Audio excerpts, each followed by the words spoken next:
La paz y la bendición de Dios sea con cada uno de ustedes, apreciados hermanos, que nos están dando la oportunidad una vez más a través de este medio de poder llegar hasta sus hogares y de poder estudiar la santa palabra de Dios.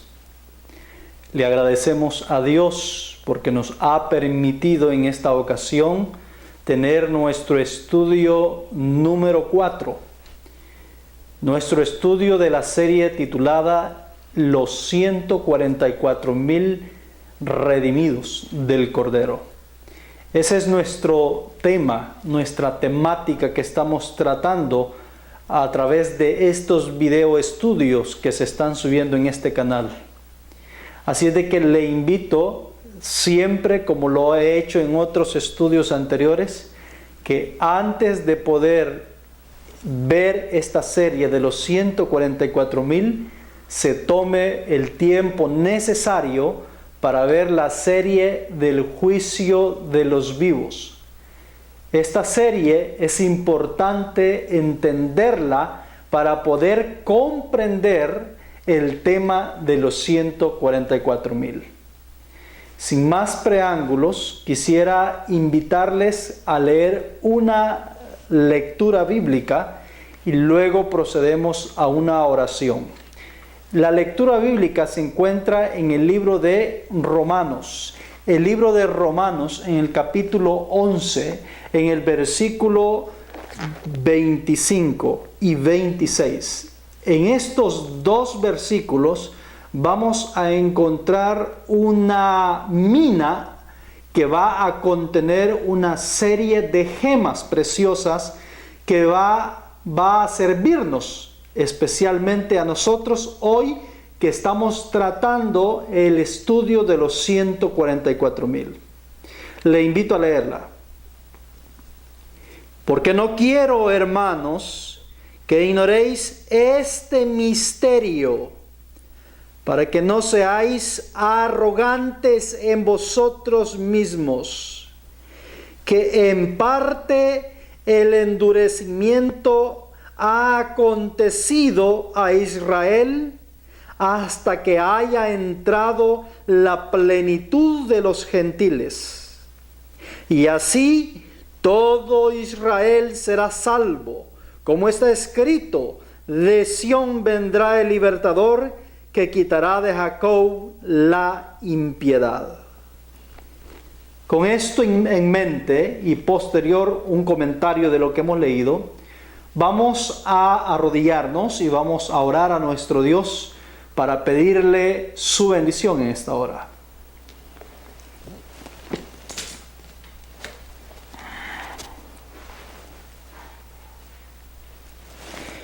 Querido Dios, que habitas los cielos, santo y alabado Señor sea su santo nombre en esta hora. Señor, le agradecemos por permitirnos estar en este estudio más de su santa palabra. Quiero pedirle, oh Dios, su suprema intervención en el corazón de cada uno de sus hijos. Ayúdanos, oh Dios, a entender su palabra y a comprender el mensaje oportuno que usted está enviando en esta generación. Quédese, Padre eterno, en este estudio, en el nombre de Cristo Jesús. Amén.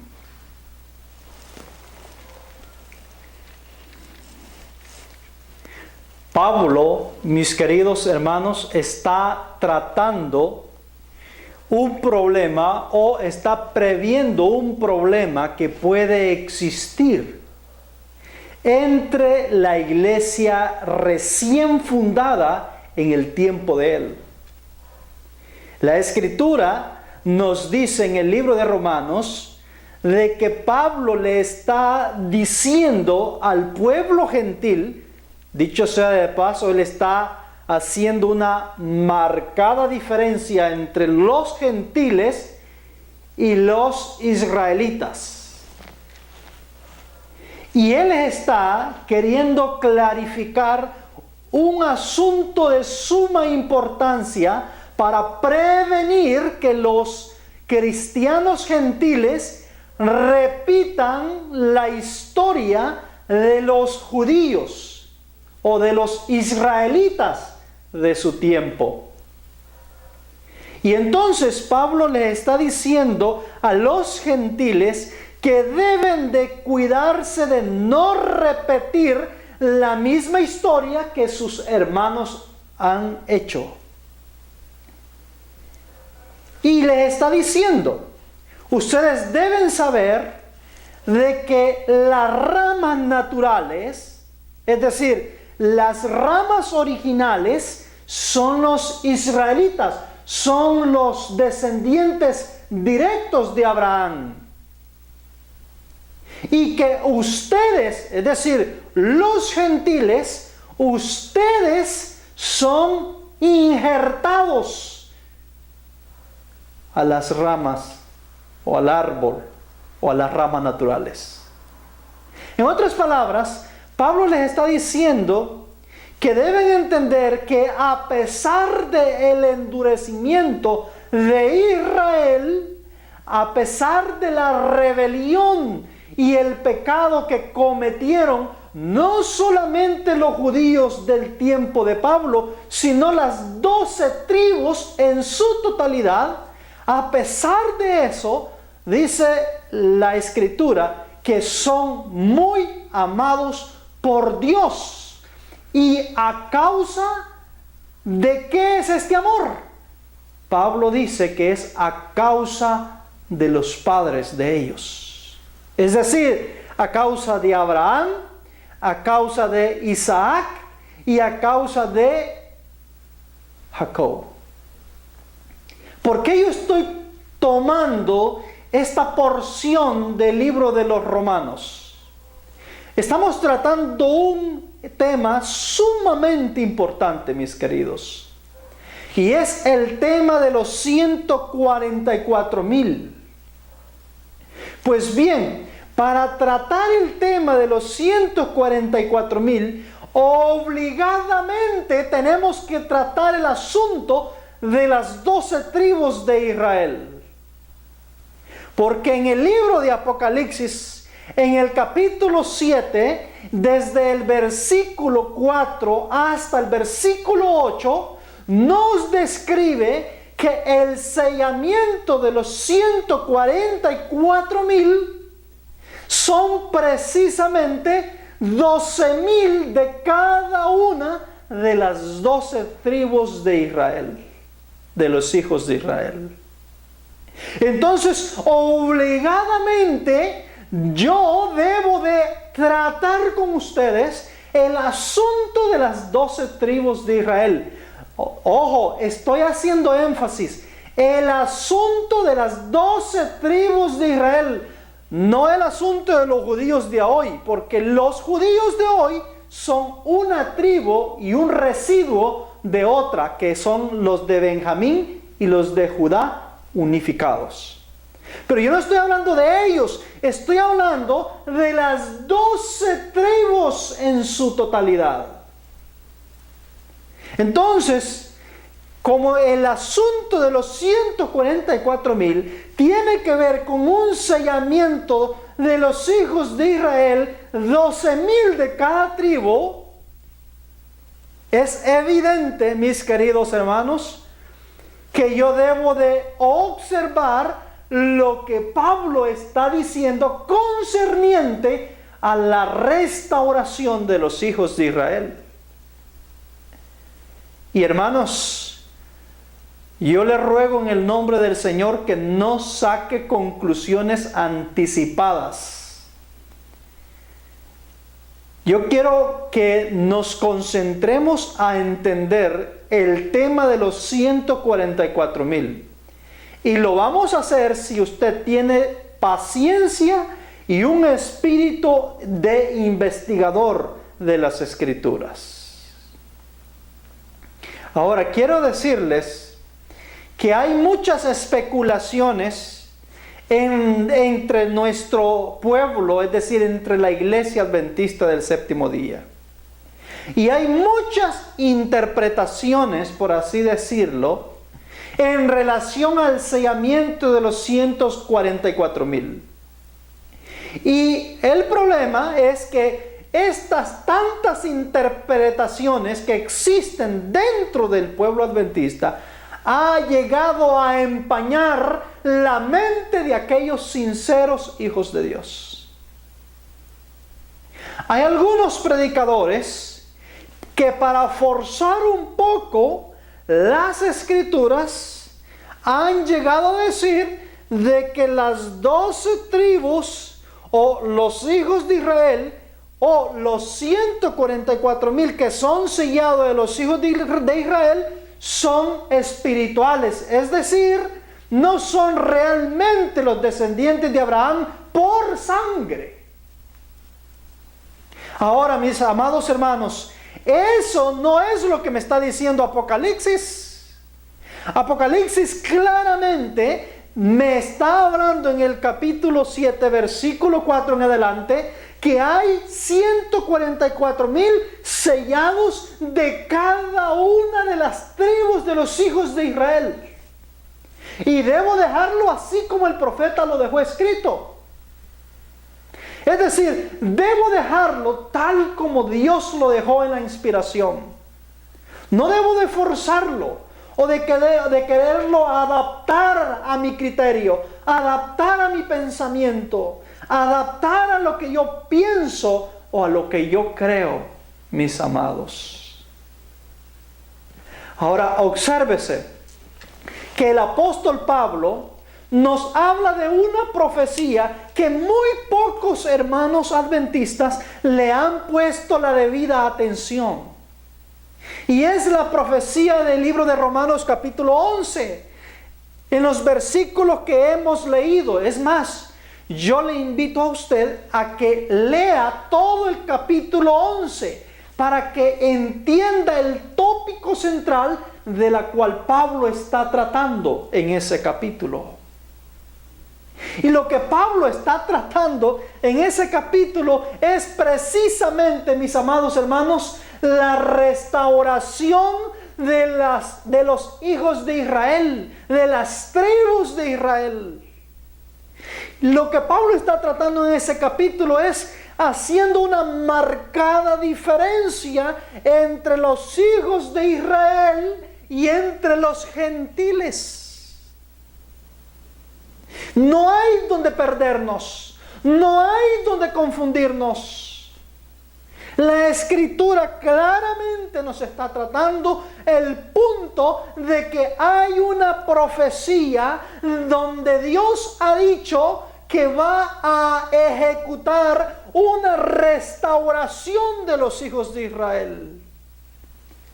Claramente, esto es ajeno o esto es fuera del pensamiento de nosotros como adventistas, que nos hemos quedado atascados creyendo que el sábado es la última verdad que había de ser revelada. Cuando a medida nos vamos acercando al fin del tiempo, Dios va alumbrando de una forma más extraordinaria todo el panorama por donde tenemos que cruzar. Y Pablo mismo da clara evidencia, explica de una manera profunda y a la vez sencilla y simple de entender, no con figuras, no con símbolos, sino de una manera literal, de una manera significativa en el capítulo 11 de Romanos. Pablo dice que la restauración de los hijos de Israel es un misterio, según el versículo que leímos.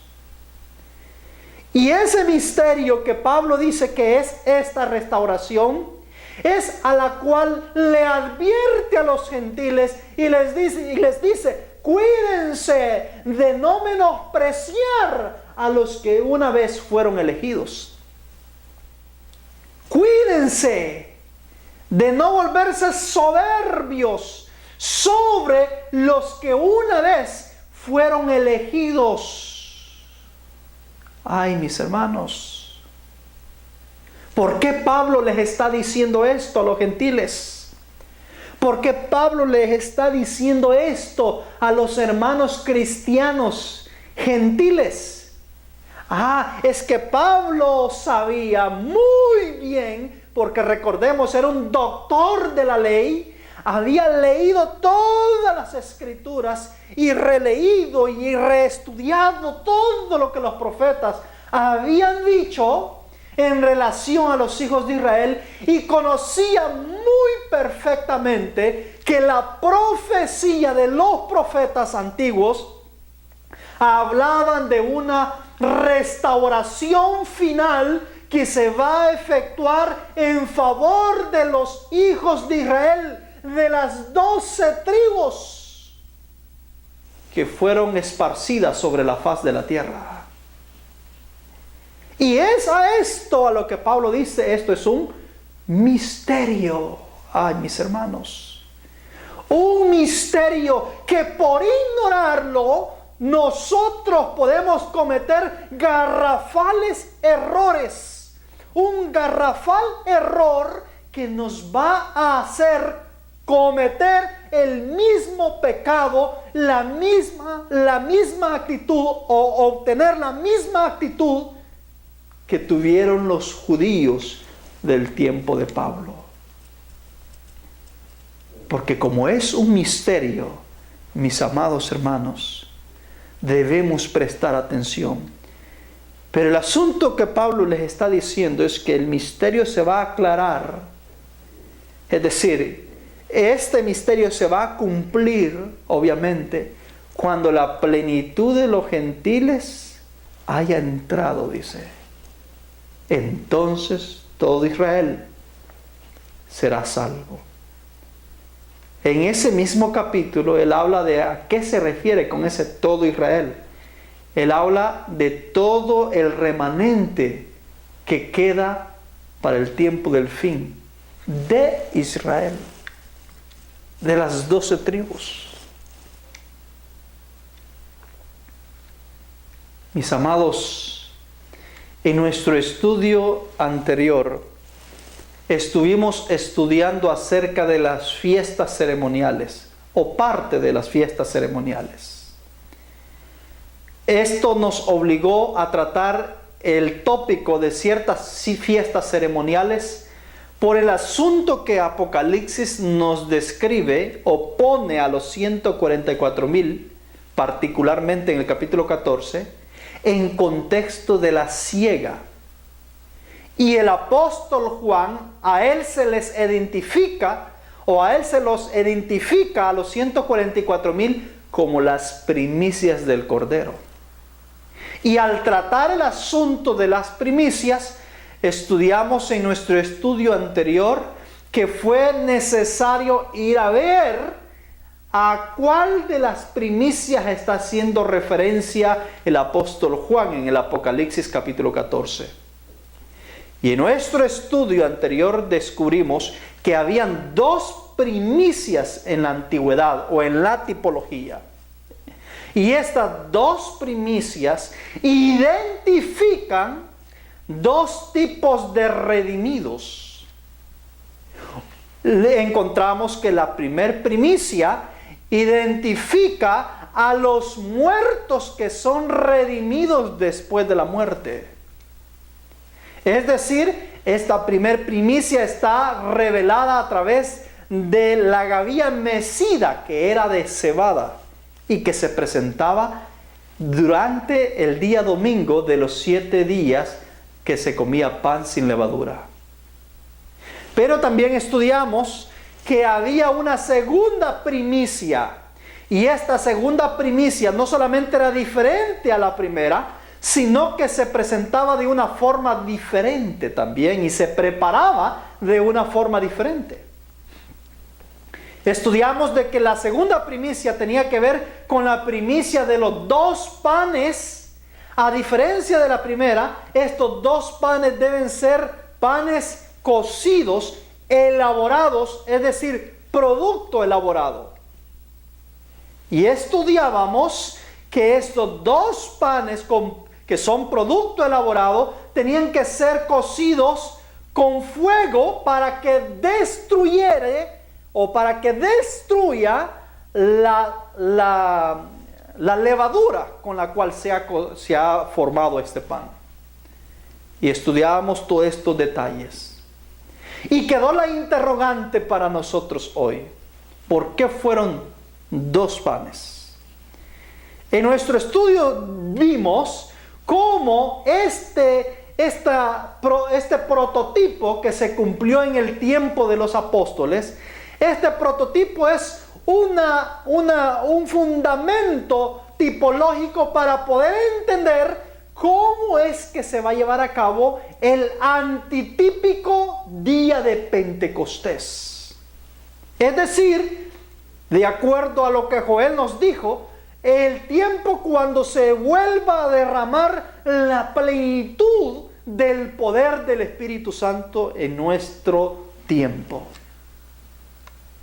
Y así como el primer Pentecostés ungió al trigo prototípico de ese tiempo, el último gran Pentecostés va a ungir al trigo antitípico de nuestro tiempo.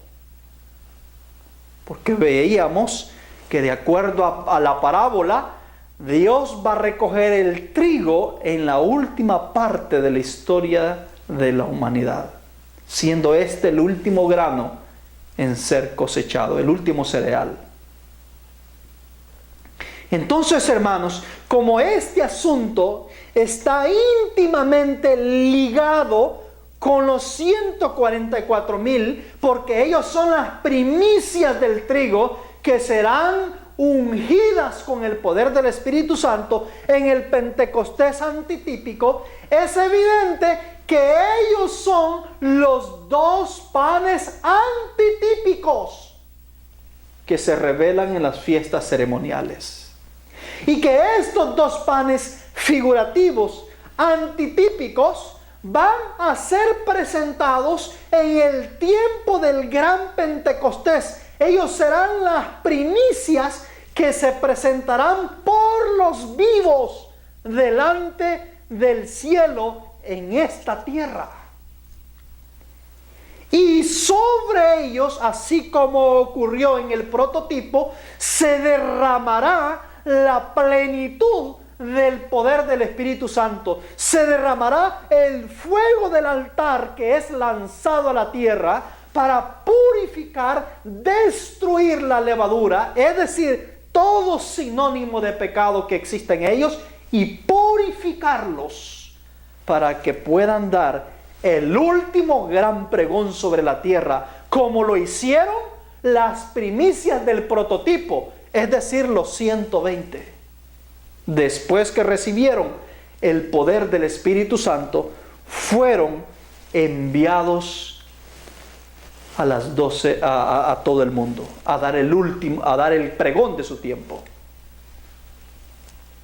Ahora, mis hermanos, si son los 144,000 los que van a recibir el Pentecostés y de una manera figurada están representados por los 2 panes, ¿por qué no son 12 panes? Porque Apocalipsis habla que son 12,000, 12,000, 12,000 de cada una de las 12 tribus. ¿Por qué solo identifica 2 panes? Ahora, para poder entender el asunto de por qué son 2 panes y no 12, porque son 144,000 los que son ungidos, tenemos que irnos un poco a conocer qué es lo que ocurrió con las 12 tribus de Israel. ¿Qué es lo que ocurrió con el pueblo de Israel? Hace muchos años atrás, casi 3,000 años atrás, quizás más, las 12 tribus de Israel se dividieron en 2 grupos, mis hermanos. Es decir, se dividieron en 2 reinos. Yo creo que todos los estudiosos de las Escrituras saben perfectamente la historia. En los tiempos del hijo de Salomón, cuando el hijo de Salomón, Roboam, si no me equivoco, intentó imponer los impuestos que su padre le había heredado de una manera más violenta al pueblo, y entonces el pueblo se dividió. Y la historia nos dice que 10 tribus se unificaron en un solo reino. Y la historia la reconoce como las 10 tribus del norte, es decir, del norte de Palestina actualmente. Y en el sur se encontraba la tribu de Judá y de Benjamín. Y estas dos tribus se unificaron una con la otra y conformaron un solo reino.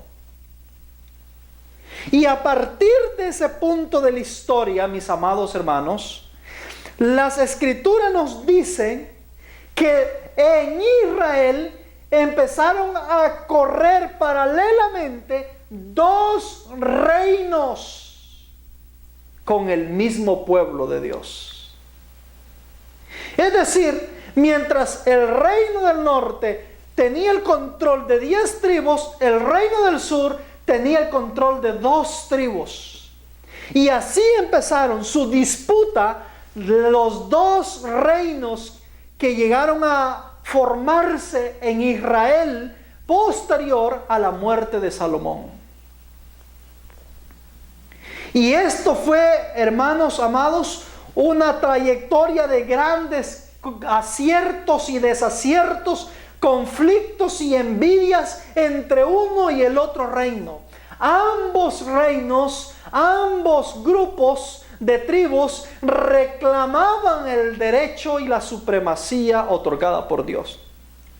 Ambos se consideraban hijos de Dios, ambos se consideraban pueblo de Dios, ambos se consideraban hijos de Abraham. Y la historia corre, mis amados. Todos conocen gran parte de esta historia.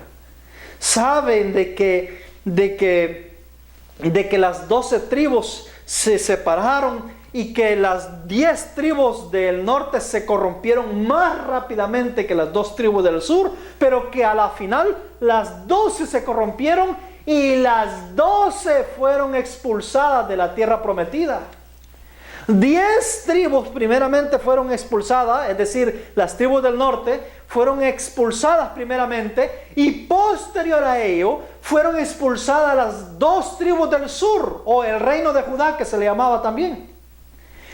Fueron expulsados a Babilonia primeramente por 70 años y luego fueron expulsados por Roma en el año 70 después de Cristo, de una vez hasta el día de hoy.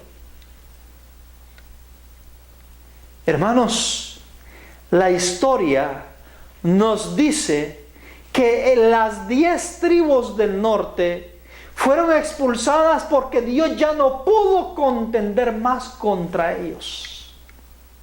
Fueron expulsadas porque Dios ya no pudo controlar o no pudo hacer que estas tribus siguieran al Dios verdadero, siguieran la verdad, sino que se corrompieron, siguieron tras sus propios caminos y fueron tras sus propios dioses, sin importarle el Dios verdadero. Estas tribus, mis hermanos, fueron llamadas a lo largo de la Biblia o identificadas, esos 2 reinos, por diversos nombres. Por ejemplo, se les conocían como las 10 tribus del norte, o se les conocía también como el reino del norte. A los de Judá se les conocía como el reino del sur. A los de Judá también se les reconoce, a los del sur también se les reconocía como el reino de Judá. A los del norte se les reconocía también como el reino de Israel. También se le conocía como el reino de Efraín, o como la casa de Efraín, como la casa de Judá. Al final, mis hermanos, Incluso el profeta Isaías en el capítulo 7 identifica al reino del norte o las 10 tribus del norte como la casa de Efraín, el reino de Efraín, y a la del sur como el reino de Judá. A la final, estos dos reinos fueron disputándose a lo largo de la historia, hasta que Dios decidió quitarlos, apartarlos de sobre la faz de la tierra. Pero mira ahora, Pablo nos dice, Pablo nos habla de algo extraño quizás para nosotros. Nos dice, no debemos ensorbecernos sobre aquellos que una vez fueron llamados. ¿Quiénes son esos? Las 12 tribus, los hijos de Israel que fueron liberados de Egipto. Dice que no debemos ensorbecernos sobre ellos.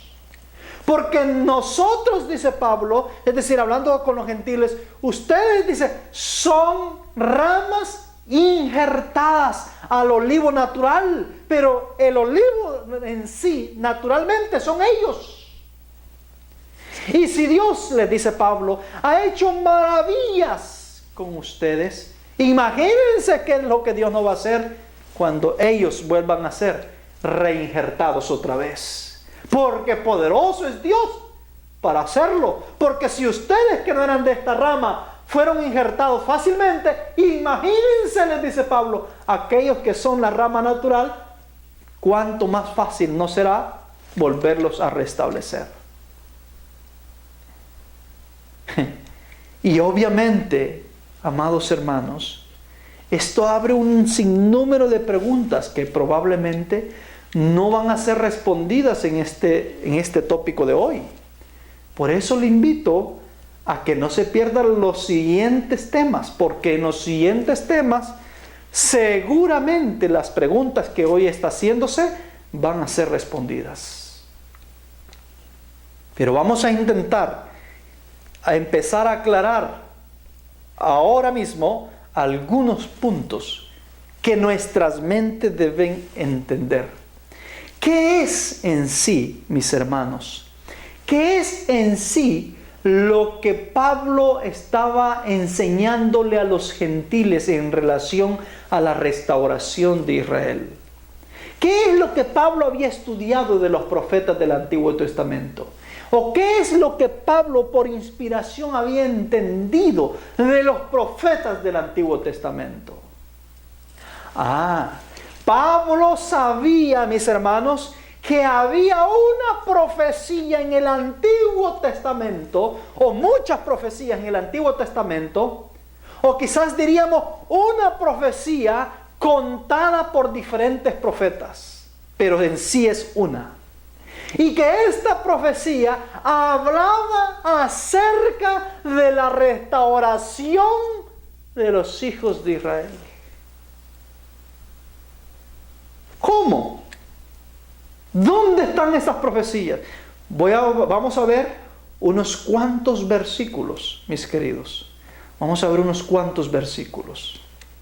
El primero que vamos a ver, mis hermanos, se encuentra en el libro de Ezequiel, capítulo 37. Leemos y dice lo siguiente: diles, así ha dicho el Señor Dios, he aquí, yo tomo el palo de José, que está en la mano de Efraín, el reino del norte, mis hermanos, y a las tribus de Israel, sus compañeros, las 10 tribus del norte, mis hermanos, y pondrélos con él, es decir, los unificaré con el palo de Judá, y harélos un palo, y serán uno en mi mano. Y los palos sobre que escribieres estarán en tu mano delante de sus ojos. Y les dirás, Así ha dicho el Señor Dios: he aquí, yo tomo los hijos de Israel de entre las gentes a las cuales fueron esparcidos, y los juntaré de todas partes y los traeré a su tierra. Y los haré una nación en la tierra, en los montes de Israel. Y un rey será a todos ellos por rey. Y nunca más serán dos naciones, ni nunca más serán divididos en dos reinos.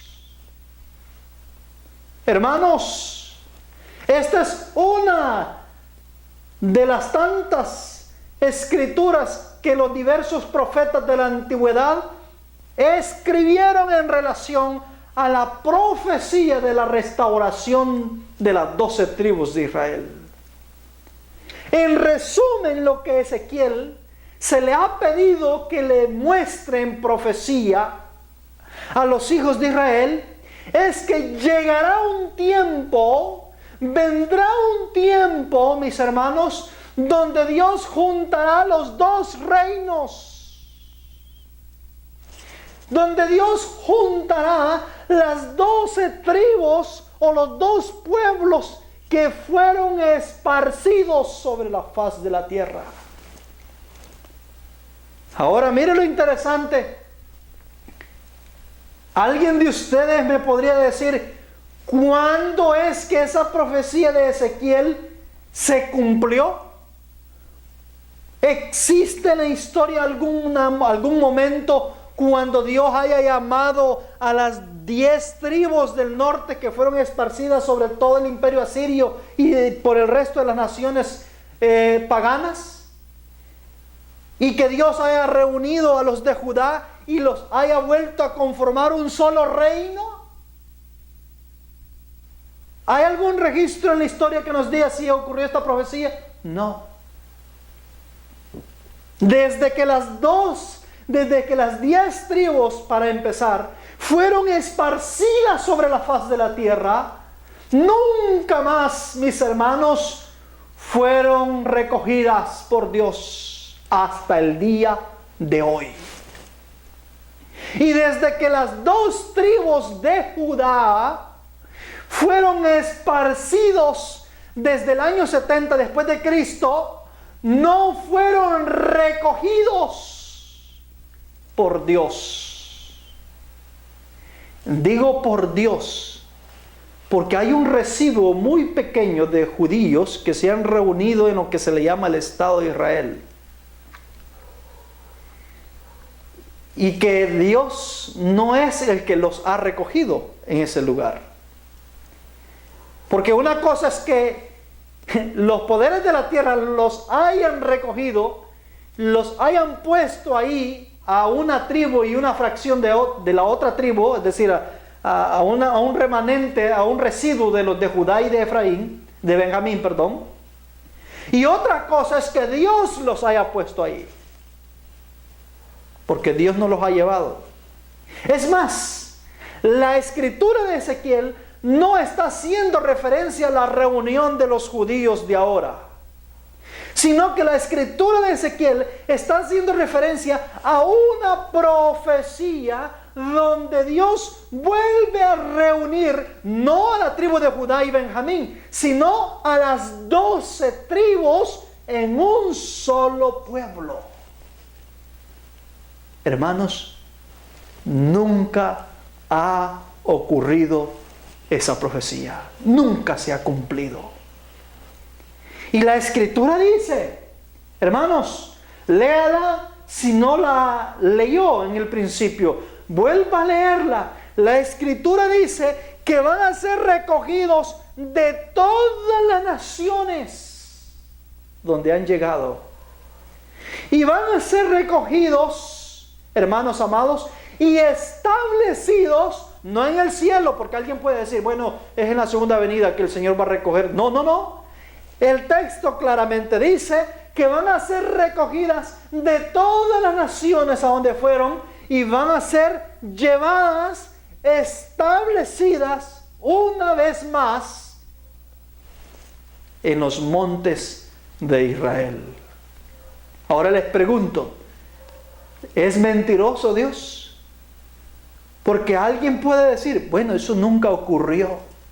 Hay algunos teólogos que dicen, no, es que eso no se pudo cumplir. Dios no lo pudo cumplir porque Israel falló. No, Dios no está diciendo que los va a reunir otra vez porque Israel le fue fiel. No, Dios está diciendo que después de que ellos fueron infieles y después de que ellos fueron esparcidos sobre las naciones por el pecado de ellos, Dios los vuelve a reunir, Dios los vuelve a recoger, los vuelve a restaurar por amor a los padres, dice Romanos.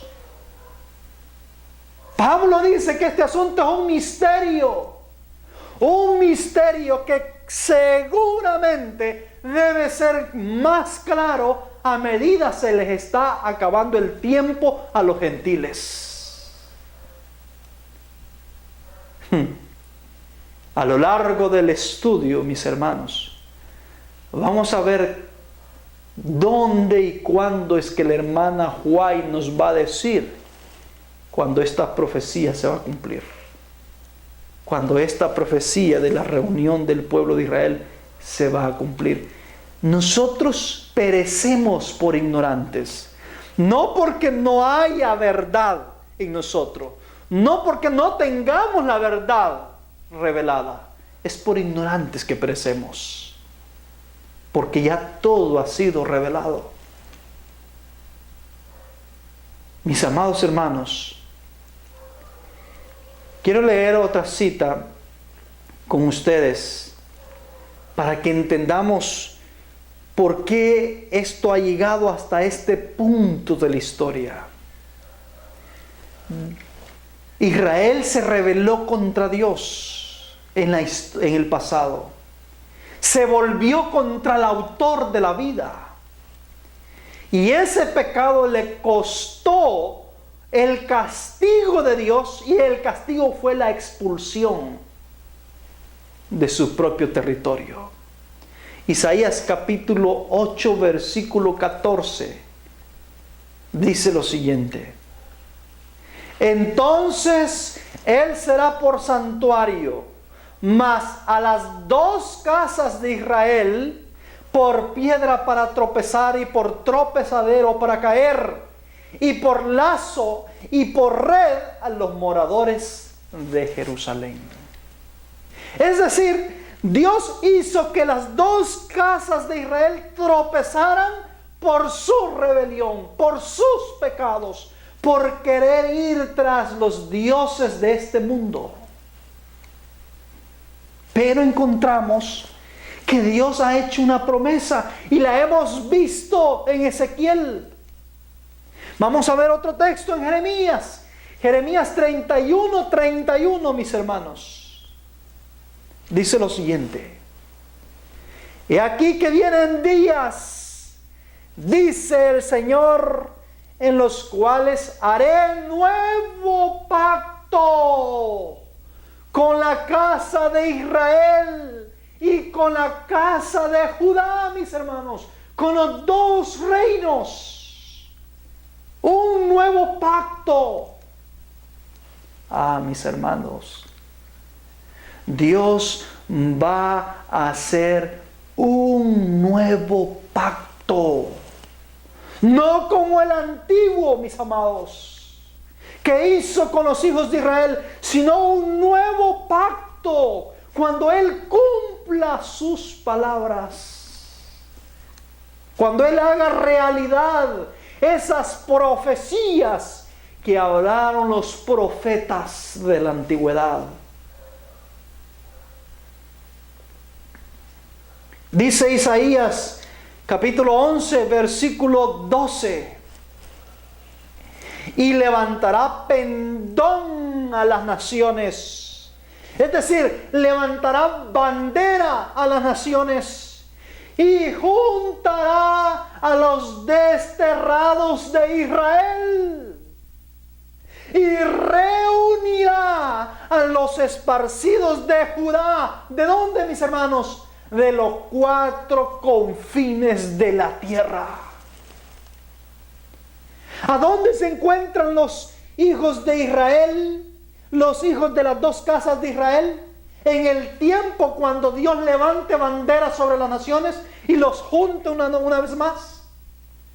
Dice que los hijos de Israel se encontrarán esparcidos sobre los 4 confines de la tierra. No lo estoy diciendo yo, lo está diciendo el profeta Isaías. Lo estamos viendo a la luz de Ezequiel, lo estamos viendo a la luz de Isaías, lo podemos ver a la luz de Jeremías y a la luz de Romanos, a la luz de muchos otros profetas. Yo solo voy a dar unos cuantos versículos, mis hermanos, porque el que crea va a creer con poco.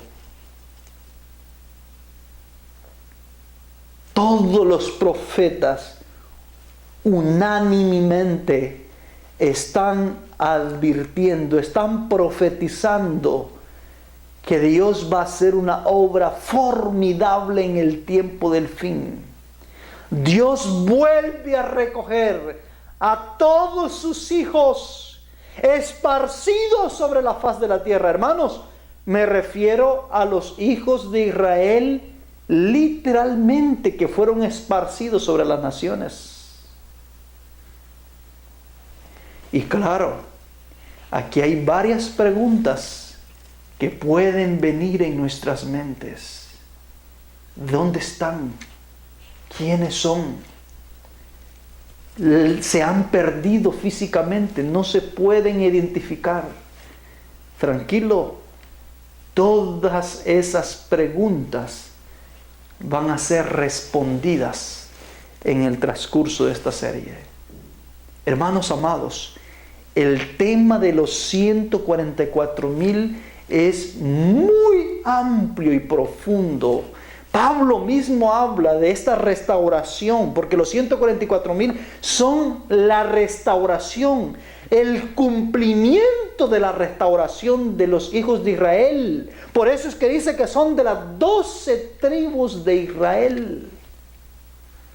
No tuerza las escrituras haciéndole creer a medio mundo de que son Israel espiritual, que son Israel según el Espíritu. No, sí deben ser según el Espíritu, pero también deben ser del linaje de Abraham.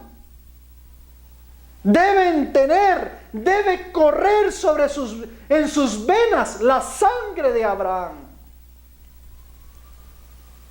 Esto es mucho más profundo, mis hermanos. Esto es mucho más extenso de lo que nosotros pensamos o creemos. Por eso es, amados hermanos, que encontramos de que en el tiempo del fin Dios derramará su Pentecostés sobre los 2 panes antitípicos.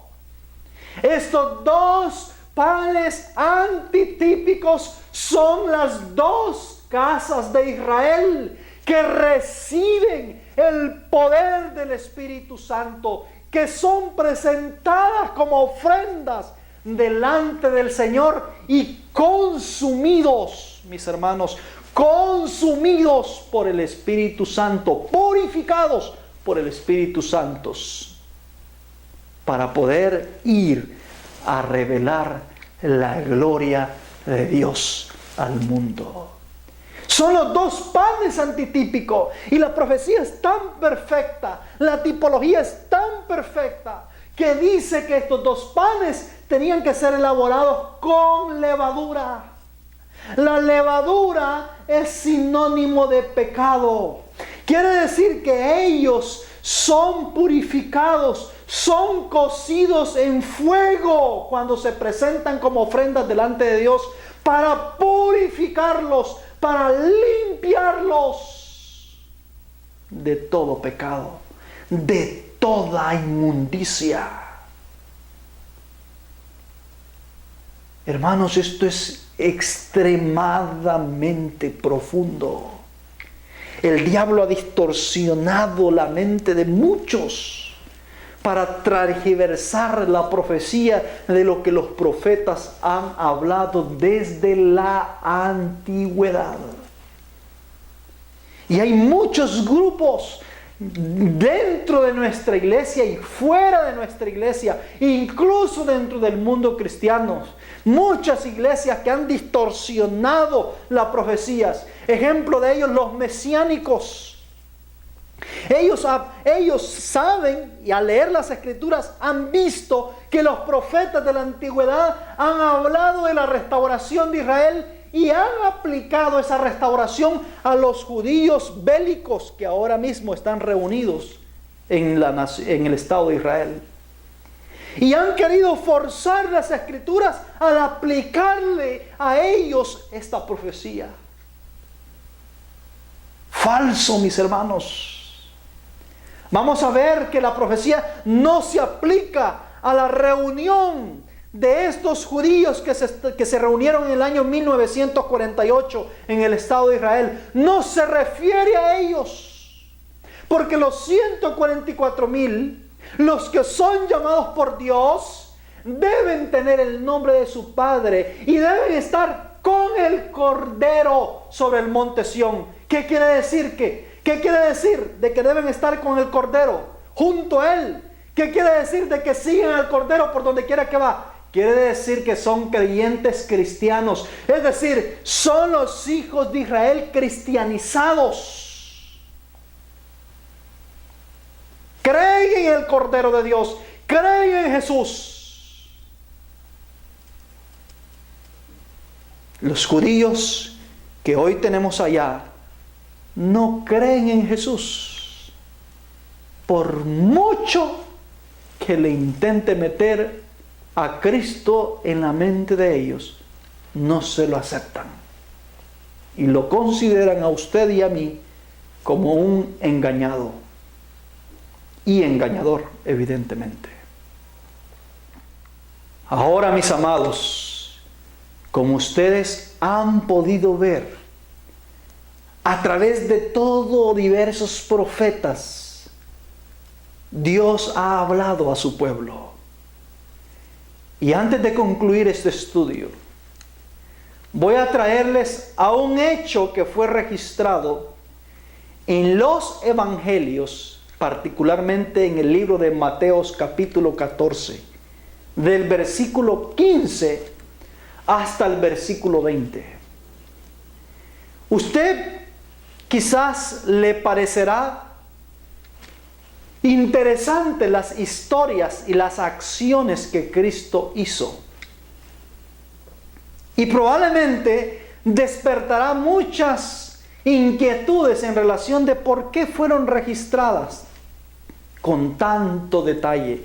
Algunos predicadores les encanta predicar de las lecciones y de las acciones que Cristo hizo y que están registradas en los evangelios. Hermanos, pero todo lo que Jesús hizo tenía un propósito detrás. Cada parábola que Él contó, cada acción que Él realizó, cada actitud, cada palabra que salía de su boca era la palabra de Dios pura, emanando de los labios del Salvador, para poder esclarecer, para poder alumbrar el camino de sus hijos. Y hoy voy a leerles esta parte de la experiencia de la historia de Cristo. Y voy a leerla porque yo quiero, mis hermanos amados, que saquemos unos detalles de esta acción que ocurrió y que fue registrada por el autor del libro de San Mateo. Fue registrada para admonición de aquellos que han alcanzado los confines de este mundo, los confines de los siglos. Dice lo siguiente: cuando anochecía, se acercaron a él sus discípulos diciendo: el lugar es desierto y la hora ya pasada. Despide a la multitud para que vayan por las aldeas y compren de comer. Jesús les dijo: no tienen necesidad de irse. Dadles vosotros de comer. Y ellos dijeron, no tenemos aquí sino 5 panes y 2 peces. Y él les dijo, traédmelo acá. Entonces mandó a la gente a recostarse sobre la hierba, y tomando los 5 panes y los 2 peces, y levantando los ojos al cielo, bendijo y partió y dio los panes a los discípulos, y los discípulos a la multitud. Y comieron todos y se saciaron, y recogieron lo que sobró de los pedazos, 12 cestas. Bonita historia. Seguramente muchas veces la habrá leído, y seguramente muchas veces habrá sacado más de alguna reflexión o de algún sermón de esta lectura, especialmente cuando van a hacer actos de benevolencia. Pero esto no es solamente una reflexión que Jesús dio. En realidad, en esta acción Jesús está dando una profecía que iba a alcanzar su cumplimiento en su debido tiempo. Primero analizaremos de que esta acción que Jesús hizo ocurrió cuando ya caía la noche. Es decir, se estaba yendo el día y la noche estaba llegando. Quiere decir que es en la parte final del día. Esto es muy importante. En otras palabras, es en la noche, ya para caer la noche, cuando Jesús se dispuso a alimentar a esta multitud. Y entonces, mis hermanos, ¿cuál es la comida que se come ya para caer la noche? Cierto, es la cena, ¿cierto? Porque el desayuno se come al amanecer, porque el almuerzo se come al medio del día, y la cena es la que se come ya cuando la noche está por caer. En otras palabras, lo que Jesús les va a dar es una cena a esta gran multitud de gente. Y ahora miren lo interesante. Primeramente identificamos el horario del día, es en la parte final del día, es decir, es cuando el día va a acabar ya. Segundo, identificamos que es la cena, es una cena la que Jesús les va a dar. Tercero, identificamos que esta cena ocurrió por un acto milagroso de Jesús. Es decir, no ocurrió porque habían suministros, no, es por un acto milagroso de Cristo. Es la intervención de Cristo la que hizo realidad esta cena. Ahora, muy curiosamente, la escritura o el escritor de este libro nos registra que esta acción o que este milagro ocurrió en una zona desértica o en el desierto. Y dirá usted, esto es muy importante. ¿Qué importancia tiene saber si fue en el desierto o fue en un lugar no desierto? Es muy importante porque si el autor, el escritor inspirado de este libro puso dónde ocurrió esto, es por algo que la inspiración lo instó a poner dónde ocurrió. Y la inspiración nos dice que ocurrió en el desierto. En un desierto, ahí estaba una multitud hambrienta, y por un acto milagroso de Dios, de Jesús, se les otorgó una cena en medio del desierto. Increíble, mis hermanos. ¿Les parecerá casualidad? Yo creo que no. Yo creo que nada de lo que Jesús hizo fue casualidad. Tenía un propósito. Todo lo que antes fue escrito para nuestra enseñanza y admonición fue escrito. Así es de que yo creo firmemente que lo que Cristo enseñó, lo que Cristo dijo, es por un propósito en vista. Entonces, mis hermanos, debemos buscar el periodo o un tiempo cuando el Señor va a dar una cena a una multitud de gente hambrienta en medio del desierto. Ustedes saben que Apocalipsis capítulo 12 nos dice que la iglesia, la mujer, huyó al desierto. Obviamente se dice que huyó al desierto con dos alas de la gran águila, es porque ella no se encontraba en el desierto, se encontraba en un lugar opuesto al desierto, porque no podría huir de un desierto a otro desierto. Entonces dice que huyó al desierto, la iglesia, y donde iba a ser sustentada por 1260 días. Y lo cierto, mis hermanos, es que en la escritura, en la profecía, el término desierto, de una manera figurativa, se hace referencia a los gentiles, al pueblo y a las naciones gentiles, a excepción de los hijos de Israel. Esto lo podemos ver en el libro de Ezequiel capítulo 20, versículo 35. Mire lo que dice.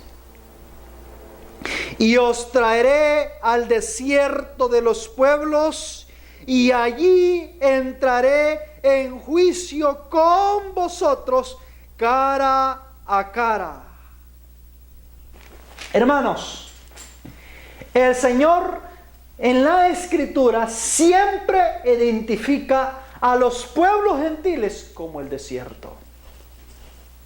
Es decir, lo que Jesús está prefigurando es un tiempo cuando Él va a hacer derramar o va a proveer por un acto milagroso la cena sobre una multitud de personas para que se alimenten. Pero es algo más curioso, que en la escritura que hemos leído, el Señor usó 5 panes y 2 peces. ¿Por qué no usó, o por qué la providencia se aseguró que fueran 2 peces y 5 panes nada más? Porque de Jesús pudo haber multiplicado de un pan y de un pez una cantidad de comida para toda la gente.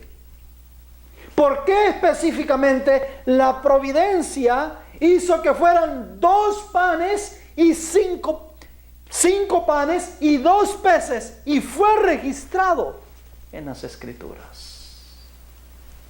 Hermanos, en el libro de San Mateo se nos describe una parábola maravillosa que en su momento la vamos a estudiar. En esa parábola, mis hermanos, se describen 5 llamados que el Señor va a hacer en toda la historia de la tierra desde el tiempo de Moisés. Y se nos describe que durante estos 5 llamados y 5 grupos de redimidos que Dios llama en sus diferentes tiempos, el Señor les va a dar una verdad presente para que la proclamen en sus tiempos respectivos. En su momento estudiaremos esa parábola maravillosa que revela profundidades. Pero lo cierto, hermanos amados, es que la Biblia en sí, en términos general, está contenida o está basada en 5 poderosos mensajes de verdad presente que fueron enviados a lo largo de diferentes tiempos hasta el periodo del tiempo del fin. Los 5 panes revelan los 5 mensajes poderosos en la cual se fundamenta todas las Escrituras. Es la cena que se le iba a dar a esa multitud. Pero esos 2 peces, los 2 peces prefiguran a los santos redimidos que Dios va a separar para poder usarlos y a la vez, a través de ellos, alimentar a las naciones, alimentar al mundo, a la gran multitud de todos los pueblos de la tierra. Esto lo podemos ver en la parábola ya de Mateo capítulo 13, donde se nos habla de la red que va a pescar peces malos y peces buenos, y que se va a sacar los peces malos y que se van a dejar los peces buenos. Pero ¿por qué aquí aparecen 2 peces nada más? Porque estos 2 peces representan las 2 casas de Israel que Dios va a llamar en el tiempo del fin para que puedan alimentar al mundo, a todas las naciones. Estas 2 casas de Israel, o las 12 tribus, o los 144,000, son los que le van a dar la última comida a todas las naciones, la última cena, la última comida del día, para que las naciones tomen su decisión y aquellos que deban de ser salvos puedan ser salvados. Hermanos queridos, la Escritura nos dice que después se recogieron todos los desperdicios y se juntaron 12 cestas y se guardaron, obviamente. Para eso se juntaron, para guardarse, porque todo el mundo estaba saciado. Esto significa que todo este panorama de lo que Jesús estaba presentando se va a cumplir en el tiempo cuando Dios esté recogiendo, o cuando Dios haya de recoger las 12 tribus de Israel y las guarde en su reino en la tierra. Queridos hermanos, Dios nos ayude, abra nuestro entendimiento. Dios está enviando alimento a tiempo a usted y a mí. Dios está queriendo que usted se prepare. Apocalipsis 3:20 dice: yo estoy a la puerta y llamo. Si alguno oye mi voz y abre la puerta, entraré a él y cenaré con él y él conmigo. Jesús está trayendo en nuestra generación el alimento a tiempo necesario para que cada uno de nosotros se alimente. La pregunta es: ¿prestaremos atención a la invitación que el Señor nos está haciendo? No se pierda la continuación de esta serie de estudios. Los 144,000 redimidos del Cordero. Y quiero dejarlos para concluir con la siguiente pregunta. ¿Cómo es que se habla de la restauración de las 12 tribus en el tiempo del fin, cuando ellas no existen ya? Esta pregunta la voy a responder en nuestro siguiente estudio. Vamos a ver en nuestro siguiente estudio si realmente existen o no existen. Y si existen, vamos a ver en nuestro siguiente estudio dónde están.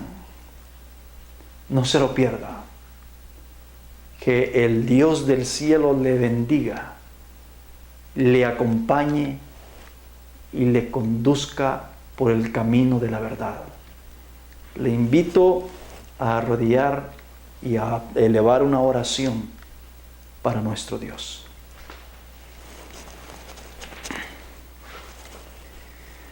Bendito Dios, santo Dios del universo, gracias por el estudio que nos permitió tener. Bendice, Dios amado, a tus hijos. Bendice a cada uno de aquellos que escucharon este estudio y que diligentemente se pondrán a estudiar su palabra. Quiero pedir, oh Dios, que el Espíritu Santo de toda verdad pueda abrir el entendimiento de cada uno de ellos. Ayúdanos, oh Dios, a encontrarnos con usted, a prepararnos para la llegada de su reino. Padre, gracias por el perdón de nuestros pecados ofrecido en la cruz. Le agradecemos, oh Dios, por su sacrificio. Quédese, Dios eterno, con cada uno de nosotros. En el santo nombre de Cristo Jesús. Amén y amén.